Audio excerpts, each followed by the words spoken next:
Praise the Lord. Vi ele tu ni tu la.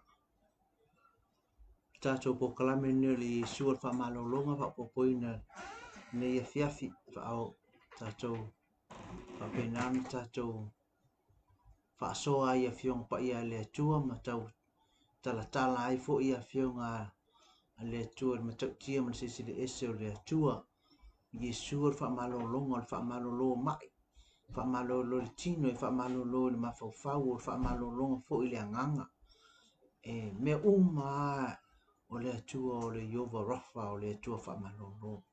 Me misi tangata fo me le atoa tangata. A olo atua le isi me misi le fo isi me le atoa ai. Le teimi wheo lai pe wa tala niso teimi. Teimi wheo lai tangata. Fo teimi vai e tangata. A olo atua malo wali o Yesu Kiriso. Le ai ma se teimi whapena ona vai ai pe feo lai. Ni tu lao le o li amataina tatu po kalame tatu se tatu talo tatu sa ile nganga pa io le tu e so mai wa fo le tartalaina ma le fa so ino ana fiong pa ie ne fa manatu ia te oi e fa manatu fo ia te o fa ilo ia te oi e te yala fo ia te o pe lo po upu ma sane te tama a fionga le tua mo ia fa mai wono fo amule fionga le tu ai mo mi al fa manatu wa fa me tupu fa tu te longolongo o le upu le tu la fo iso loa la fo iso tamai ia matato mama lama e fiong pa ia le tu ia le mfaina tupu pe afa pe e ngata fa so ino fiong pa ia le tu pe tatu te le tau longolongo fo i le upu le tu so le mo mi ia na tatu longolongo tatala fa soa ia tu mai a fionga le tu ni tu po ro tato wola fa tu po fo ro tato telton tu po fo ro tato wola pa ia ai ma pa ia o tato tangata tato te talo anga pa ia lo mato so an sili o lo mato fa langolongo manga mato te fa tu ia te o mato te fa langolongo fo ia te o i lo na fa so ina wala awe le nei tu la se fa au un me fe nga luenga te tala fo ia wa fionga i loto i la tu e mawhai ona mawaina le nei fa soa anga le le yatu so an yatu se upu le amato fa soa i le nei a fiafi ta ma i o oe a o le atua o le malama ia pa i atu pa iane pa ifo i se tasi fo i ma i la tu ma i mato le nei a fiafi e mawhai ona mato fa longo ai ia wa fionga pa ia tu mau ia te o le viinga fa manu ma le fa netanga fa vau lava amen ia vi ia le tua tu fa talo fatu so man malo Yesu Kristo tato li mo tato fa ola so fa lava le tasi tato te tu sai amen ian mato fa tau va ia ai o Yesu Kristo ia o mafai ai ona tato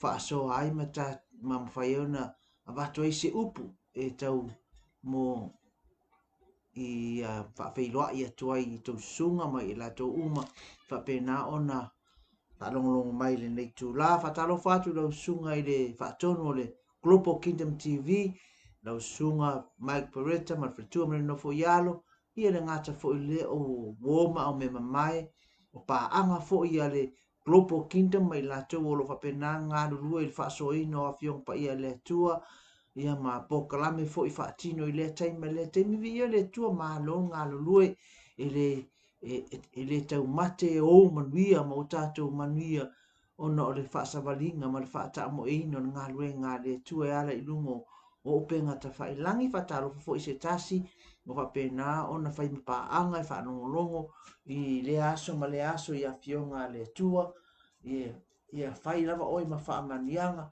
i o mātou tangata. Amen. E whatalo whatu fo iso mātou te mā, Pastor Phil Walesi, wha e fo i lea to a mai atu le pokalame vi ia lea tua whaftai vi whamalolonga, ni ngata i lea le whaunga i lungo lau ia te oere te mā, ia lo whatu fo i le tina le whale ia hana Phil whauma Walesi, se via Walesi, ia alofa te lea tu mo o lua le ngata i lea le nofo ialo le sunga whawhengainga, ia uta ulu Iosefa koki ia ma le faletua ia ma le aiga inā i le olo tu i tuo ao le susuga o le faafeagaiga auā le tausiaina ma le gaseseina ia e lē taumate ou manuia lausuga le faafeagaiga o loo faapena e tu i manuia auā o loo e galue mo le fafagaina ma le tausiaina o le so tatou tamā faifeʻau ai agalelei foʻi manatua foʻi lenei afiafi le tamā taʻitaʻi ia ao le ekalesia le alofa tunua pentekoso Samoa ma le lalolagi atoa Bishop Elia Tavai ia matou te manatua pea oe i lea taimi ma lea taimi e gatai lē tumau le faamalōloga tumau foʻi le faauʻuga le atua faateleina auā le tulaʻi ai pokalame le ekalesia lea taimi le le faasoaina le upu ia ma le faailoaina foʻi o mea mamana ma mea matautia ma afioga lilo a le tatou atua a lenei afiafi ia o le a tatou faasoa lo le upu a le atua o loo tatou i ai i le luka o le mataupu e valu amen luka o le mataupu e valu fai upe suma le ono le suma le valu o le a maua i se tatou faasoa lenei afiafi o le se auga po o se atoaga o se autū ua mafai ona faapena ona taulaʻi ai le vavaai lenei afiafi i le luka le valu na fai upe suma le ono e o le suma le valu o loo faape ua e lē tatau ua e lē tatau ona toe na tia le tala lelei amen ua oo le taimi e faaaliali ai le tala lelei a Iesu Keriso tala le mālō le atua ua uma le taimi gatia ai ua oo le taimi faaaliali ai ia le mālō le atua amen na e taoto o le tusi lea la a tatou faasoa ai le afiafi nei o le luka o le mataupu e valu fai upu suma le ono o le suma le valu ia lea o le a faitauina e aogā foʻi e te faalogologo mai ai i lenei afiafi amen ua afioga paia le atua luka e valu na fai upu suma le ono e leai se nati tutu se la mepa ma ufiufi ai i le tanoa pe tuu i lalo le moenga ai tuu i lunga o le tuunga la mepa ina ia i loa atu le malama i la tuu e ua ulu fale mai awai le ai se mea lilo e le faalia e le ai foi se mea na tia e le faailoa ai iu ina faalia o le nei ia o tou pe fape fea la o tou faalongo awa o se wa iai ia mea e foa in o se wa iai ia mea e foa ina mai ia te ia a o se wa le iai mea e ave se ina ia te ia o mea ua peisia i ua ia te ia amen ana ia fiong pa ia le tua amen ile salamo lo mata upo se langs fuliva fa upo lusu lo masani pa mai ta vita o afionga le tua o le sulu yo bae ma le malama yo wala amen o le manatu na po o le upu na a ta vita le salamo o le malama le tala noa ia i ta vita o tala o ile tau le po le vai taimi lea e le te le se malama o mo lisa ta fa pe nana fa ngai taimi lea nga ngai ka mai mama lama na o mea e sa va e la ai lo va e le ke le se mama lama o le pongsa na o mea na o lalo au va e maua e singa ka mai spot le o le me tu e mama le o ko le lo vai le ngata le ia maua e fa pe na o le mea ye le mama lama o na tu o le vai masavali leva mai ta vita o afionga o le suru le yo vai ma le malama lama yo wala nga le paua le me le mama lama ai na o na vai fai le me e le ku ia ai na vai le po luli pe sulu ai pe ono pa ua le omo amen tala noa na ta vita le malama lama le e ai i le taimi o fengeng tuai fa atu sai fa mai o awa fionga o le malama yo o le sulu yo vai as a torch mpo se lamp ma le malama and a light amen e le ke le la na o singa mea e ku ai vai se mama lama lea nga o se me tu ai ona vai ma sa vai vai o le mea la ye mama lama lea ia ma ku o ko eli si vai pe na ili va ai nga le tusi nga le salamu ili salamu le se laun suiva fai upu e se laun le lima amen ono a o le tala lea ili luka le valu no fai upu e sfuma le ono ma le sfuma le valu o lo tala ile fai upo e fai o le sfuma le lima o lo tala no a Yesu ile lulu saito mer kamalo lulu saiko nga laku pa u le saiko le awala pa u lunga papa o le fata oto masani o le tala o afionga le atua o le saiko le afionga le atua o le o le loto o le tangata ma le whaalongo o le tangata amen lea foi la ai uma i o le sabte ya lea o lea koe au mai e le mata upu lea le fai upu le sfuma le ono ma le lua ma le suvalu e o le sfuma le valu o lai tala no a ia Yesu e kau wha mamalama le mea lea o le tahu o le upu le atua amen o le tahu o le upu le atua ma lou talia ina o le upu le atua fa maile le lulu seiko o isi saito na pa u le pala el papa nga ola la ai o ke me la ai ko mamai fa mai o isi nga pa u le nga awala ai wa ku mangu sengi o le loto nga le upo le tua i to tono le tangata o le ko inga ka kia nga po le ko inga o le fa alongo nga tangata amen nga o nga whaalongo a ai leo a nga. Amen. E tu sa ma le fatu e pa u i lungo le awala tele, le awala, nga o nga pa ua ai luaku le manu lele wa sengi. E mawhai fo io nga e whaalongo oka se mangai o le upo le tua le sa. Oka se whai o le la unga le whai au. Ai e fo ilo whale umanga ai ma koe planka a koro ma fau e leo e la ngona ina nga ole kaimi ale nga e wha alongolongo ina o lai le upu a le atua ai wha mai ina ua la wha mai ona mamai ole at ele haiseka nga lo wha alongo ma e wha alongo ina le taimilea ai leo e ola e le ma wa e wha mai ole upu na pa ule ele lei wha mai le ngata wa tupu ai fua mai fo ita i se lau. Amen. O le ata o le ele, o le ata o le loto te ngata o matua i ma wa ai le upo le atua wa ola ia fionga le atua. Amen. E le peila le sulu lewe mai e ta vita o le sulu i o vai ma le malama lama e la i kiki le malama lama le anga o le fa o le malama o le sulu le kau fa ngai le taimi lea e la i kiki nga o le mea e tu wai vai e step up wai ia e fa pen e tu ranga a o le aka le fa ta ita o fa ai loa e suke viso fa mai e le mafai ona tutu le la mepa ma ku o la le moenga pe fufi sta noa fai pe suma le ongo e le ai se tangata na ke tutu se la mepa mau fiufi ai le ta noa pe tu i lalo le moenga ai tu i lungo le tu nga la mepa o le ata o le upu le atua ua i le tangata ua la unga ina kusa o le sapte ga le kalango ai le luseiko le ua mai e wha o ngā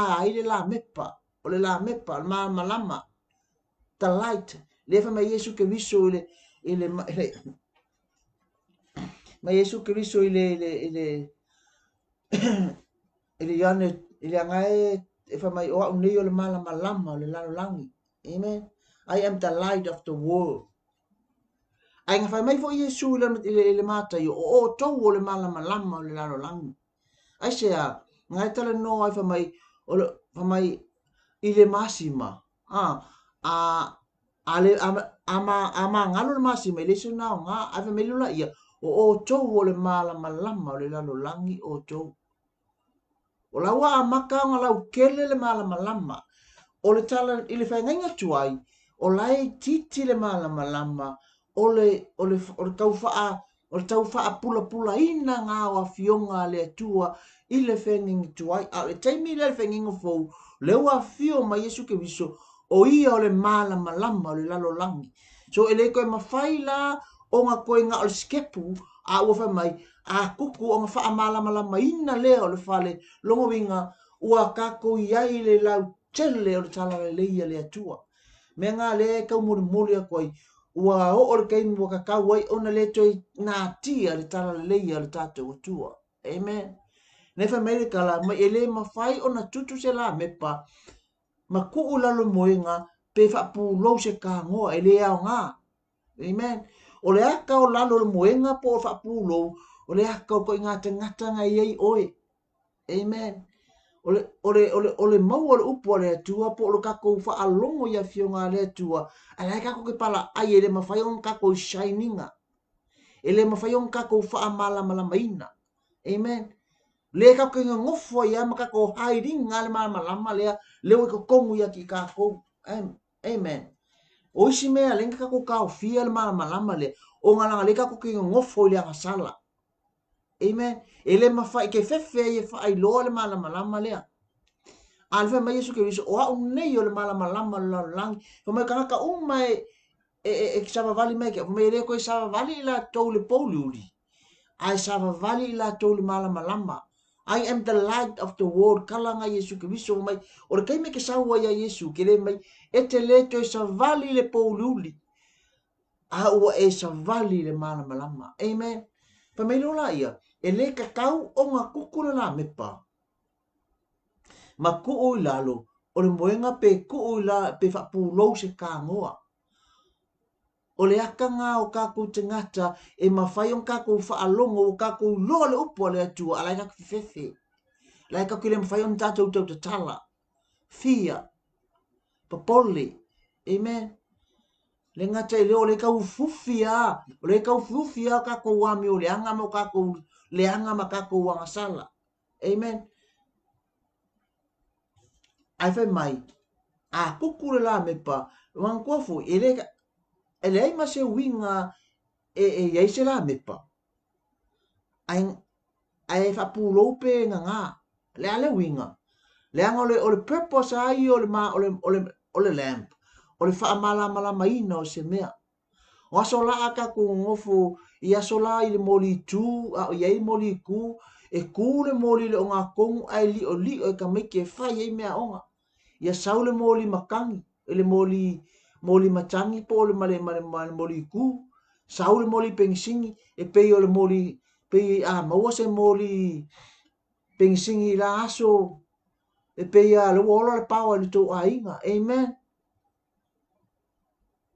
E ka ua i ngā avile kau runga po le arke leo le fale, e susulu uma le malama lea, ai a faila o le moli pengisingi lea po le pele, bole moli kara singi le wa sam fai ona alu moli pengisingi ile pengisingi le moli le pam e ma fai fo ina alu ile kara singi le moli le ele ai la se winga ya e ko ko le moli le ai avenga nga ile lo le ale winga ele o ta u le moli amen o mana onga ia fa ia ku le moli lunga se ia fa su sulu lon malam o fe ala vale me e ye te ngata e o ai ile malama ale moli le o le ka ua nga o le mea le o le lamp. Ina ia wha susulu ale mamrama. E wha pena o maafio ngā le tua. Amen. E le wo o le keimi le mwhai o le kakau ai ona toe nā tia afio ngā le tua. Wo o le keimi wha ai lo ai ma wha malama a fio ngā le tua.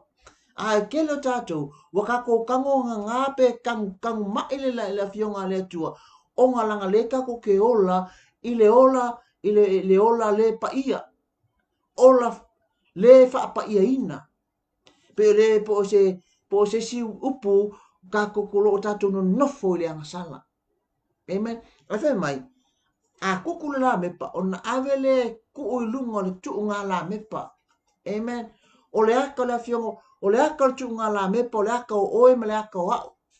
wo or kai mi ka ki ku ai e fa mala malama le upu le tua wo or kai mi ka ki ku ai e fa ai lo le mala malama le lalo langi fa mai a o ifo ka ngaka e la ko ke lo le mala malama le a fai o wa ko fia i tatou i le upu le tua wo or kai mi ka ki ku la ai wo or kai me ku o la me pa lunga tu ngala me pa o le aka ku ngala me pa o tatou tangata e fa nga ina i tatou se ia fa su sulu le la me pa le o le ata o le afionga le atua pa mai so o se se lu ifo le fale po o fafo la ko ke loa ma le malama le a sau fo ila ma ai me fo tangata le malama le e to singa mai e loto tangata le ono le malama le i e fa pena o mo tatou o langa e ko singa mai tangata ia te tatou pe a fai tatou te sava vali le malama amen mana ye le mareko i li matai i lima lona fai upe suma le fama suma lima so fai tawina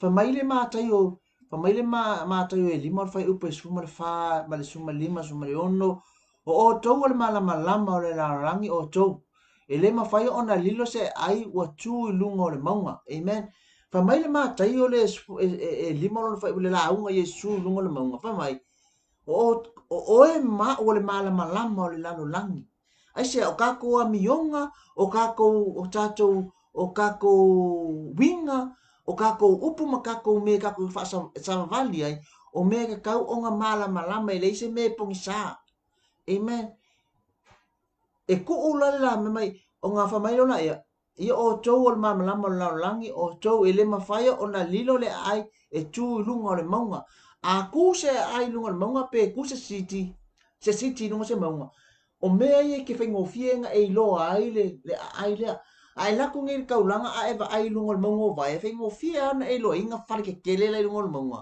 e kele i loa whale ai ke loa ona o mori lai ku umai ai i le po e pe na fo i le moli o le ava le lunga i le maunga o vai e kele i loa le maunga ai ke loa aku le emo mai le moli la o le whaailo le ngata le whaailo i waa le waa mai e enta mai le waf a le whaailo fo le ngā mo waa le wheo i lunga o le maunga le mele iai amen e whape nā fo i lale a ngā o le afionga o afionga le atua amen o le whaailo ilo mo le olanga o le tangata e kai ai e wha tonu ai le o langa tangata wa fa mai wa fionga le tu o le sulu o tatou vai ma le malama o tatou ala even ele pe o le kala salamo ile va ai le context po le mele ma le malama le ele ke le alanga fa kongu mai ele sa valia tavita ai ne o mai le fengen kuai wa fio mai le malama le o Yesu ke viso o io le upo le tua that is the word of God fa mai e Ioane sai le matanga le loko o le tua fo le loko o le upu le tua a sau ia suva mai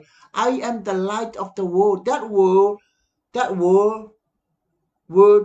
o le upu nga o i o le malama he is the light le ngata o i o le upu a o i o le malama longa winga la wa fio mai Yesu ke viso e le ko ye se me ka step wak se me ka le kiki walau kele le malama a o fo le kai me le ko fa yen ko ku la so moenga wo or kai me le fa yen ko nga ki ala fio nga pa le ko sia la nga le wa fio me te nga tai o nga malama amen ava mai so se sia sa vali ke il malama le ele ko sa vali o ia ele poliuli le ale winga sa vali poliuli o la e nga i lalo moenga ele ko ku u lalo moenga le malama le ele ko ku u lalo ele ko ka vainga se ka ngopo se veso le malama le a wo or ke me ka ki shine amen pa me fa po suma lima la tote le tutuina fo ile la mepa ile tu wai i lalo o le me fu ai saito ai tu o lava i lunga le tu la mepa ia popula atu ai ie o le fale uma amen kai ka kusa le leile fai upule mata le fai upule suma le lima le mata yo ile la unga le Yesu lunga le maunga ma le vaenga le ole se vaenga mul fai upu e se fuluma le ono o le luka lo mata upu e valu fa mai ele kau ele kuinga i lalo le me fu ai seko ai fai mai le kala luka ele ku winga la ka ngope ku lo moenga ai ku le la mepa I lunga o longa tu ngala mepa le oi ku ngala mepa o oe ma o I ka ko ku ngala mepa o le upo le akua e ka ko ke fea e fa mama lama ku ai le la lang amen ma me ka ka uma mai ko ngol fale la ko ke loa mai le mala malama le wo o ke me le ka ka wento na tia I tatou amen le ngaka o ku ngala mepa o ka ku ngala mepa a le la mepa I lunga ku ngala mepa o le aka o le aka ia o au le te ngata o lo ka pe nganga fa nga inga ka ku ki kala inga le fina ngalo le akua wa o ke me le ka ka wen ko si pinga o ka ko muku amen o ke me fa nga yo ele upo le atu la le ka ko va ai le ke mingi wa ka ko yai I ke mi fa mai Yesu ke viso o aso ngata ai amen wakako yai le ending times wakako yai kei mi ngata kei mi ia renga popolo nganga wakako va ai aku I kau am fe ingo misa amen wo ora le kei mi le kau ang koe ngā tia le upo le atua wakau ngā ku ulunga tu ngā la mepa o le aka o e ma le ata wa o le kei mi kako ke a vai aku ai lea alofa ku lea ngale leia ku lea fa asoa le upo le ku aisia se ia liwina le loto te ngata I salamo ai talia Yesu e bea mali I ma whaola. Amen. Le angole manga onga ngale upua le atua, a fionga le atua. Amen. Le angai mawhai onga tātou la unga ina le upua le atua, ai ei fo I mea mawhai onga ko ngā kia pe ka fio via. A lal ke mingi, wo o le taimi le kaua ingo koe ngā kia se mea. Wo o le ke me whaai loa ai mea uma. Reveal ai. Amen. Whaai loa ai le mea moni. Ele koe mwhai ele kau on koe ku winga I lalo ka peka. Wo ole kei me kafi ai. Feula ele maka le wa maka ia mantu asola. A kau pula pe o kau le ola le moli matani. Ia o ngā ave esela I ole le ngatai ave esele o malama. O ngā solo esele o le pefu po le meu luli lea e pe pi le ki o aka leo. O ki o le mea ngā le kau fia le malama e susuru. Amen. Ai a fai foi vai ku le maka le moli o kaupe. E feula ese le fule lunga poka mai me la poko nga ai. O le mea nga le kau mi ai le ola le moli e fa pe nga uma nisi mele e ma fu ai ona taule malama taule malama ia le malo le tu po afionga le tua. Amen. Le anga o le malama o le ata o le afionga le tua. The kingdom of o le tala le leia le atua. Lei ai mea lai ka ofiofi ai, lei ai mea lai pi I le ki o aka le ngefu fafo. E la ka fuinga o ka iskemi o ia ka kou. Tātou te ngā kia, iskemi ka kou ke ngā kia ai I a fionga le atua. Ka kou ke fefe ai e whaai loa le mea moni. Amen. O nisi o teimi lai ai o isi fo I mea e mafua mai o kako fefe tala no le mele langa lai o lai o ke o lai fo I nisi tu langa amen kako iskemi kako ke le ola le fa pa ia ina ai amen wo kako fefe ai pe kako fefe ai e ta o le mea moni a o mea ia o le manga o mia I le ngaka le feula e so mea la ikia ai niti ko clean le class ina ia mawhai ona malama. Pa mai a malama le la mepa. Pa mai o mai ka ngaka I kongo le whale o le ata na o le tala le leia le atua. A malama pe le lei ona ta lai a fionga le atua. A malama on kako wha soa inga la fionga le atua. A mongi on kako wha mo kako kiliva inga ma avatu le whea o le tala le lei. Ke roa oe kumua e ko singa mai anang anganga. Amen. Fai po suma le ongo ngai le mātai e lima ona fai upo e suma le ono. Mai e wha apea ona pula atulo o tau malama I luma o tangata. Ina ia la tau I loa lala o tau a mio. Le lei, la tau te vivi atuai I lo o tau ta maa o le langi ai. O le mana onga ngā inge e mō mia le malama. Su ono, ia wha apea ona pula atula o lo o tau malama I luma o tangata. Ina ia la tau I loa la o tou a mi o le lei, la tou te vevi atu ai I lo o tou ta mā oile langi, o le manga onga ngā o le lampstand. Amen. O le ka o le malama. Ia malama. Whamai asu sulu aku la o kaku malama. Inga ia ko singa mai ka ngok, a o le mele manga o iai. E awangi ipongi kia le malama. Amen. Ale lei oi, a mi o le lei oi le aka o le aka o au. A kako savavali ma wha kingo fionga le atua, I le mongi ma le wha maungi, I le alofa pe mai Yesu ke viso, I e alofa aku I lo kua alofa lo kua oi, whaile mea lefe mai e le fionga le atua, wha mele o le kalang spa ia, e tō singa mai anganga, e vi e ai lo o tuta maa le langi, a o ai mafua ai, e mafua mai ake, o e mafua mai ake au, ina ua kako kuku, I le malama a koa o le atua. Amen. Ya vi ia le atua. Le fai pa suma fiku le luka mata upo e. Le luka mata upo e valu. Fa mai fai pa suma fitu. A wai le aise mea lilo e le faalia. E le ai foi se mea na tia e le faailoa. A u ina faa alia. O le kele o kangaka. Tele o tangata. E mumuso e ol malama. Amen. Kele o kangaka e mumuso e ol malama. Praise the Lord. Langa yele mafuanga.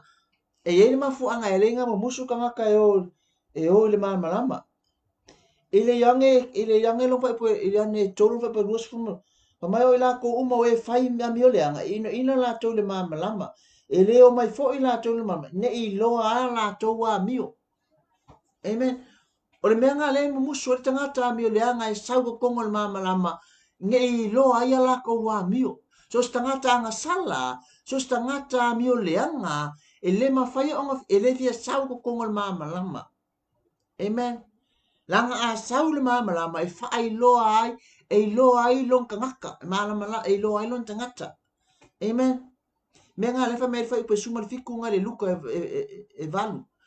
A wā e le aise me lilo e le whaalia. Ngi e mangaku o mangaku ifo e aise mea e mwhai ona nātia. O le keimia e sawa ia fionga le ko mawhai loa i le akua. E le malia lo fina ngalo. E ke fiwe ngā. E le mawhai o ngā tia mea.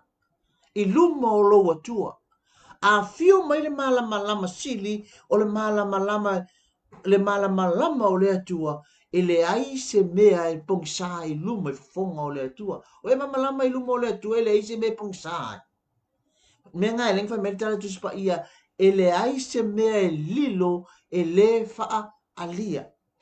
I le tala le whainga tuai a o kau amaka mai Yesu ke viso na nā tia ai Yesu ke viso.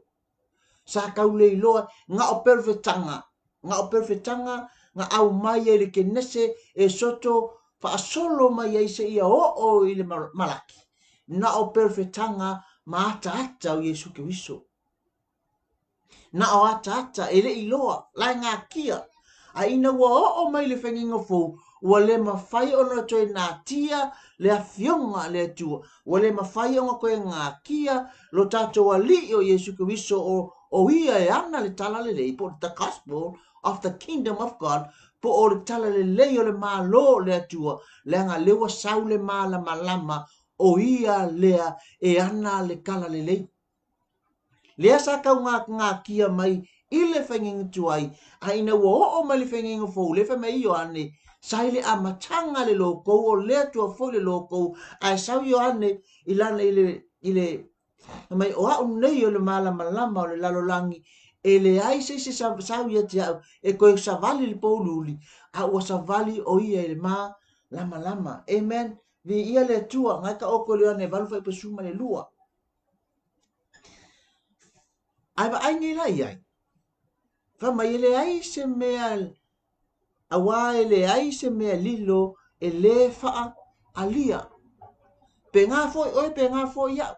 Ngi ka ko fa pe I fo nga ma te fia ma te fa e fiwe pe e le mafainga make mole mole a e malama ia fionga le atua a e sila fiaina le atua lea ka ko ke au ai e le ai se mea e na tia i luma i fofonga o lo atua fa mai le se vai mai awai le se me lilo e le faalia e le foi se mea na tia e le faeloina ai uina fa alia whatever hiding o mea umalenga kia e yele ke mi ali fo me ia o le akanga o Yesu Kristo sa ka nga ki sa ka nga mai o ai wo o le ke me alia ai a fionga le tua ai a ku fo ise siku o a o me le lilo o a me e ka ko ki kam mia ngai le mo faionga e fa alia e yele ke me fa alia ai amen ile va o mo ko ru ngai ke nga ngai me la ki nga amen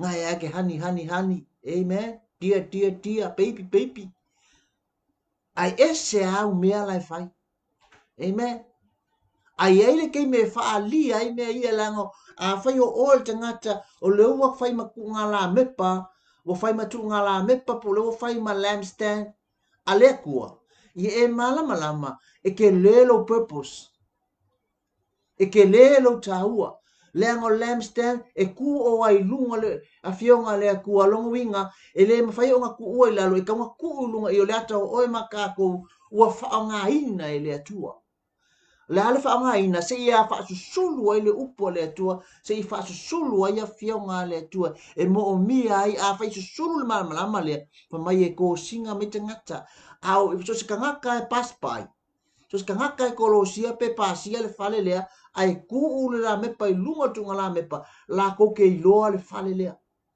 a fai fo skanga ka sau ko le fale lea o le kai me sau e ko le fale lea e le iloa e ia le poruli e va ai o ia le malama le kanga o fionga le tua wo o le kai e ka kala ai ma fa malama ia fionga le tua e le mafainga ko e fa alia e le mafai ona toi na tia a ua fa alia me uma o e la le po wa fo le nga ngai me ikia ya malia lo fina ngalo o le upo le atua le fiafi nei e le ai se mea e nā tia e le ai se mea lilo i lumo le sila fanga a le atua mana tua fo mga kua praise the Lord o le malo le langi po le kingdom of God le e kau ka lai le tal noa Yesu Keriso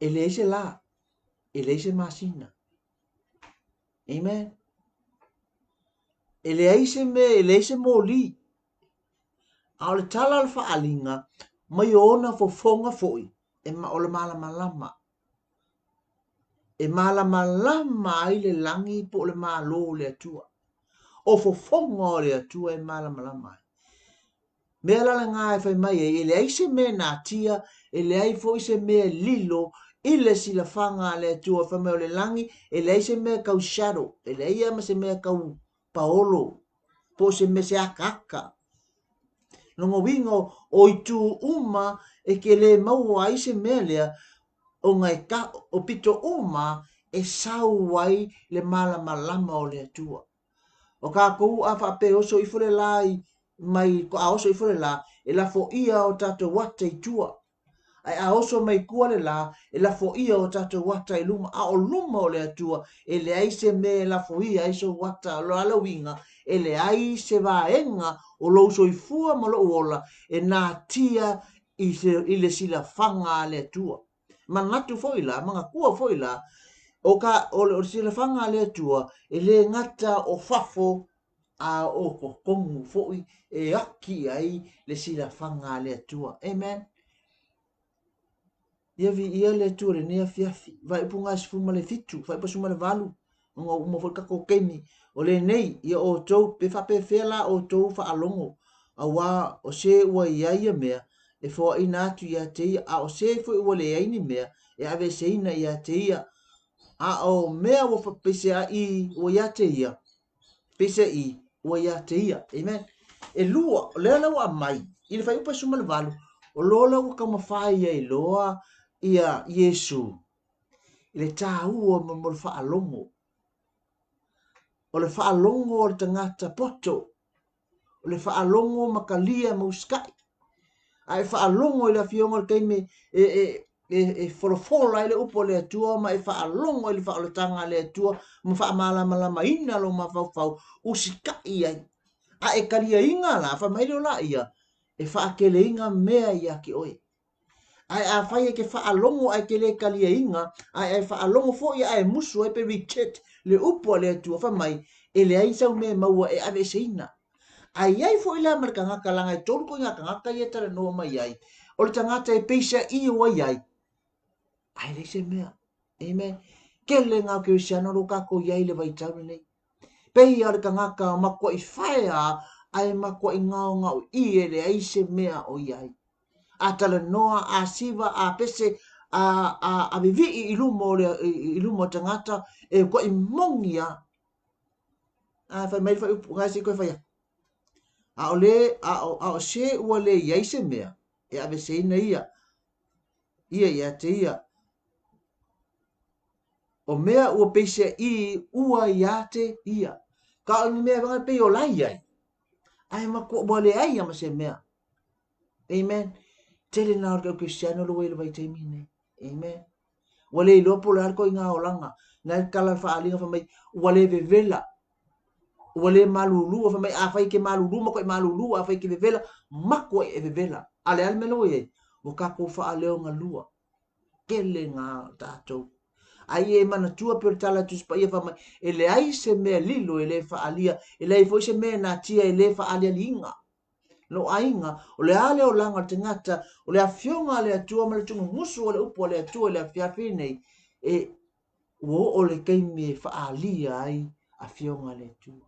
Wo ke mi ka ko ke ku ai mal fa maoni fa mai a fa yo oile fa maoni a fa yo oile o e kalia inga ma fa ma moli ma tu ngala mepa e fa pena ona fa ta la e le fionga le ku a fa yo le ke fa maoni lo ngaluenga fa mai fa u poinga a fa ke fa maoni lo ma futanga ma le atua ma uti ute fa atino ma le fa mala maina ma fa mala maina i lo tu langa fa lamstand o le mea maa ngai ala, kala tuspa ia, your reward, e whaapopoina mea ia te oi. Amen. Ai a whai, e ke le talia inga le awhionga le kua ma le maa lo le tua, ma le whe aua le tua, kau moli moli le kaima le kaimi, o le tala tuspa ia whamai e ave e seina. Ai ei foi tangata nga nga whaalongo, ai le aise, ai le ka ua ia lako, pe e ola whaaleonga lua whamai, peisa i wai ai, ai ua le ai se mea. Amen. E foi ke lo ka ko pe tala ma sani ai me e lia me ko ke le mea mai fa longo aku le ma fui o matangi ai sau singa mai leo. Mai singa mai leo ai fa longo aku. Olai sau o ile atu. Amen. Ke le foi nga te mea tatou. Masau. Al waku le ako. A o le olanga e mako i papa o le olanga. O le mafutanga ma le atua e mako i ngau ia.